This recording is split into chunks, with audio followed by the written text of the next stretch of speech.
అల్లూరి సీతారామరాజు జిల్లా పాడేరు శ్రీ శ్రీ శ్రీ మోదకొండమ్మ అమ్మవారు జాతర ఉత్సవాలలో 2 రోజు మజ్జిగ మంచినీరు పంపిణీ కార్యక్రమం రెక్స్లర్ వెల్ఫేర్ ఫౌండేషన్ ఎన్జీఓ రాష్ట్ర గ్రేట్ లీడర్ అయిన హేమంత్ బెహ్రా గారు నాయకత్వం, నా జిల్లా లీడర్ వెంకటేశ్వర్లు గారు, బ్రహ్మకుమారి కేదర్ గౌరీ అమ్మగారు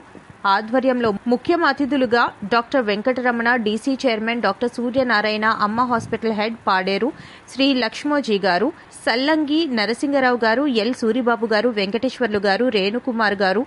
లక్సమయ్య గారు, రామకృష్ణ గారులు కార్యక్రమంలో పాల్గొని మజ్జిగ మంచినీరు భక్తులు పంపిణీ చేశారు. భక్తులందరూ రెక్స్లర్ వెల్ఫేర్ ఫౌండేషన్ వాలంటీర్స్ కు కృతజ్ఞతలు తెలియజేశారు.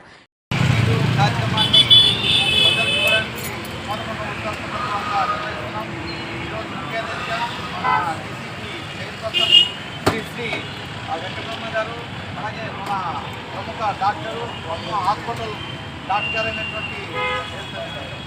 శంకర్రావు గారు వారు చేతుల మీదుగా రోజు ప్రచురణ చేసి ఈ యొక్క కార్యక్రమాన్ని ప్రారంభించాల్సింది.